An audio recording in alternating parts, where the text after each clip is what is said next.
எப்படி பெற்றோர்களுக்கு இஸ்லாம் முக்கியத்துவப்படுத்தி ஒரு விஷயத்த சொல்லுதோ, அதே மாதிரி நட்புங்கிற ஒரு விஷயத்தையும் இஸ்லாம் ரொம்ப முக்கியத்துவப்படுத்துது. ஏன்னா, ஒரு பெற்றோர்களுக்கு அப்புறம் இந்த உலகத்தில ஒரு மனிதன் அவனுடைய வாழ்க்கையில எடுத்துக்கொள்ளக்கூடிய ஒரு உறவுன்னா, இயற்கையாகவே நட்பு தான்.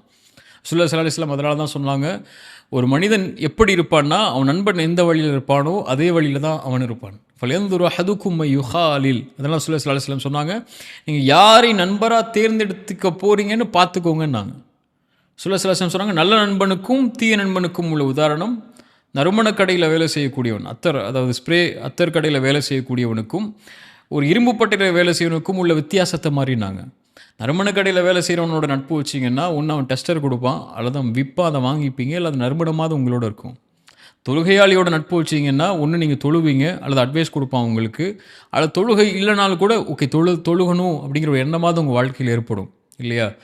இரும்பு பட்டையில வேலை செய்யக்கூடிய நட்பு வச்சீங்கன்னா, தொழுகை இல்லாதவனுக்கு நட்பு வச்சீங்கன்னா, உதாரணத்துக்கு சொல்றேன். தொழுகை நட்பு வச்சீங்கன்னா, ஒண்ணு அந்த இரும்பு பட்டையில போனீங்கன்னா, அழுக்கு, தூசி உங்க மேல ஒட்டும். அல்லது அதில வரக்கூடிய தீக்கதிர்கள் அங்க உங்களுடைய உடல்ல இருக்கக்கூடிய ஆடைகள்லயோ, உங்க மேலயோ காயங்கள் ஏற்படுத்தும். இல்லையா? ஒண்ணு நீங்க தொழுகைய நீங்க தொழுவீங்க, அவர் தொழாம இருப்பாரு.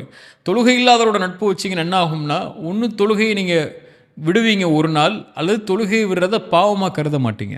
சிகரெட்டோ, த சாராயமோ அல்லது மதுவோ அடிக்கக்கூடிய ஒரு ஒருத்தனோட நட்பு வச்சீங்கன்னா, நீங்க சிகரெட் அடிக்காம இருக்கலாம். அதனால அவர் சிகரெட் வாங்கி குடுக்காம கூட இருக்கலாம். அல்லது மது வாங்கி குடுக்காம கூட இருக்கலாம். ஆனா ஒரு நாள் வரும், அது நீங்க தப்புன்னு கருத மாட்டீங்க. அதனால தான் உங்க நண்பர்கள தேர்ந்தெடுக்கும்போது, நல்ல நண்பர்கள தேர்ந்தெடுத்துக் கொள்ளுங்கன்னு சொல்லுது. இல்லையா? லக்கது அத அல்ல குர்ஆன்ல அல்லாஹ் ரப்புல் ஆலமீன் சொல்றான், "வஸ்பிர் நஃப்ஸக மஅல்லதீன யதுஊன ரப்பஹும் பில்கதாத்தி வல் அஷி யுரீதூன வஜ்ஹஹு." அல்லாஹ்வுடைய தூதருக்கு அல்லாஹ் சொல்லும்போது, காலையிலும் மாலையிலும் அல்லாஹ்வை நினைவு கூர்ந்து அல்லாஹ்வுடைய முகத்தை நாட இருக்கக்கூடிய மக்களோட உங்களை நீங்க ஆக்கிக் கொள்ளுங்க நபியே. அல்லாஹ்வுடைய நினைவை விட்டு தொலைந்து உலகத்துடைய மனோயிச்சைகள்ல, உலக ஆசைகள்ல, உலகத்துடைய இன்பங்கள் இருக்கக்கூடியவனோட, அது வீணான காரியத்தில் இருக்கக்கூடியவனோட நட்பாக்கிக் கொள்ளாதீங்க. அது உங்களுக்கு எதையும் பிரயோஜனம் அளிக்காது. ஒரு அல்லாஹ்வுடைய மார்க்கத்தில் இருக்கக்கூடிய ஒரு மனிதன் 2 நண்பர்கள பக்கத்திலே வச்சிருப்பான். அதான் உண்மையான நட்பும் கூட. ஒன்று, அந்த நண்பன் நல்ல நண்பனுக்குங்கிற அடையாளம் முதலாவது அவனுக்கு அவனுக்கு இருக்கக்கூடிய நலவுகள் அவன் சொல்றதை விட, அவன் தப்பு செஞ்சா சொல்லி காட்டுவான். நீ தப்பு செய்ற திருத்திக்கோன்னு சொல்லுவான். உங்கள ஒருத்தன் புகழ்ந்துகிட்டே இருக்கிறான்னா, அவன் உண்மையான நண்பன் இல்ல. உங்க தவற சொல்றவன் மட்டும் தான் உங்களுடைய உண்மையான நண்பன். அவன நீங்க பக்கத்துல வச்சுக்கோங்க. அதான் உங்க வாழ்க்கைய அடுத்த கட்டத்துக்கு கொண்டு போகும். "நீ என்ன பண்ணாலும் நல்லதான்டா பண்ற, நல்லதான்டா பண்ற மச்சான். நீ நீ உன்ன மாரி இருக்குமா? நீ தான்டா, உன்ன தவிர யார்றான்னு" சொல்லிட்டு அவன் சொல்லுவான்ல. அவன் உங்க நல்ல நண்பன் இல்ல. தப்பு செய்யும்போது தப்பான பாதையில போற, "இது தப்பு, இத விடு" அப்படின்னு சொல்லுவான்ல. அவன தேர்ந்தெடுத்துக்கோங்க. 2வது, இன்பமான நேரத்தில எல்லாமே இருக்கும்போது உங்களோட இருக்கிறவனை விட, நீங்க நஷ்டத்திலயும், கஷ்டத்திலயும், பிரச்சனைகள்லயும், இருள்லயும் இருக்கும்போது, "நான் இருக்கேன் வா, உன் காரியத்த நான் லேசாக்குறேன் வான்னு" சொல்லி உங்களுக்கு கரம் குடுக்குறான்ல, அந்த நண்பன தேர்ந்தெடுத்துக்கோங்க. அது ரொம்ப கஷ்டம். அல்லாஹ்ட்ட கேளுங்க. ரப்புட்ட கேளுங்க. அல்லாஹ் இப்படி ஒரு நண்பனை கொடு யா அல்லாஹ்ன்னு சொல்லி. அல்லாஹ் அனுப்புவான். ரசூலுல்லாஹி ஸல்லல்லாஹு அலைஹி வஸல்லம் அதனால தான் நெறைய ஹதீஸ்கள்ல சொன்னாங்க. ஒரு சகோதரனுடைய முகத்தில மகிழ்ச்சி ஏற்படுத்தினா சதகா. அல்லாஹ்வுக்கு விருப்பமான செயல் தன் சகோதரனுடைய முகத்தில மகிழ்ச்சி ஏற்படுத்துறதுன்னாங்க. இல்லையா? அவன் கஷ்டத்தில இருக்கும்போது மகிழ்ச்சி ஏற்படுத்துறதுன்னாங்க.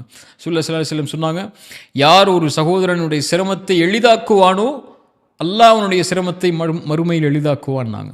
இல்லையா? அப்படி உன் சிரமத்தை எளிதாக்கக்கூடிய, உன் கஷ்டத்துக்கு துணை கொடுக்கக்கூடிய ஒரு உறவ, ஒரு நட்பு வளையத்த தேர்ந்தெடுத்துக்கணும். நேசம் கொடுக்கும். அதான் ரசூலுல்லாஹி ஸல்லல்லாஹு அலைஹி வஸல்லம் சொன்னாங்க, அல்லாஹ்வுக்காக நேசித்த இருவரை அல்லாஹ் நாளைக்கு மறுமையில் அர்ஷ் நிழல்ல ஒண்ணு சேர்ப்பான். இல்லையா?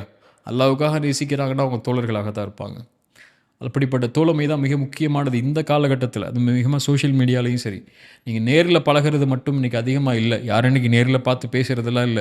ரெஸ்டாரண்ட்டுக்கு காஃபி ஷாப்புக்கோ, ரெஸ்டாரண்ட்டுக்கோ போனாலும் கூட, ஃப்ரெண்ட்ஸா போனாலும் கூட, அவர் ஃபோன பார்த்துட்டு இருக்காரு, இவர் ஃபோன பார்த்துட்டு இருக்காரு. கம்யூனிகேஷன் இன்னைக்கு இல்ல. எல்லாம் சோஷியல் மீடியா கம்யூனிகேஷன் ஆயிடுச்சு. அங்கேயும் சரி நீங்க யார நட்பு வைக்கிறீங்க, யார ஃபாலோ பண்றீங்க அப்படிங்கிறத பாருங்க. நீங்க தப்பானவங்கள நீங்க ஃபாலோ பண்ணீங்கன்னா, அந்த தப்பு உங்க கண்ணுக்கு முன்னாடி வந்துகிட்டே இருக்கும். அவர் போடுற போஸ்ட்டோ, அவங்க போடுற தப்பான செயல்களோ உங்க கண்ணு முன்னாடி வந்துட்டே இருக்கும். அதை நீங்க தப்பா கருதாம ஆகக்கூடிய நிலை ஏற்பட்டுரும். நீங்க தப்பு செய்யாட்டாலும் கூட. நல்ல நண்பர்கள வச்சிருந்தீங்கன்னா, இன்னைக்கு அது உங்களுக்கு அந்த நட்பு அந்த நல்ல நல்ல பண்பு வரலனாலும், ஒரு காலத்தில உங்களுக்கு அந்த நல்ல பண்பு இயற்கையாவே வர ஆரம்பிச்சுரும். அங்கே ஃபாலோ பண்ணுறதுல இருந்தாலும் சரி, அல்லது நிகழ்காலத்தில் நம்ம நட்பு யார் கூட வச்சுக்கூடாது இருந்தாலும் சரி, இந்த தொடர்பு இருந்தால் இந்த தொடர்பு இந்த உலகத்தில் மட்டும் முடிய போகிறதில்ல. மறுமையிலேயும் அல்லாஹ் அவர்களை அழைத்து அரவணைத்து நாளைக்கு மறுமையிலேயும் ஒன்று சேர்ப்பான்.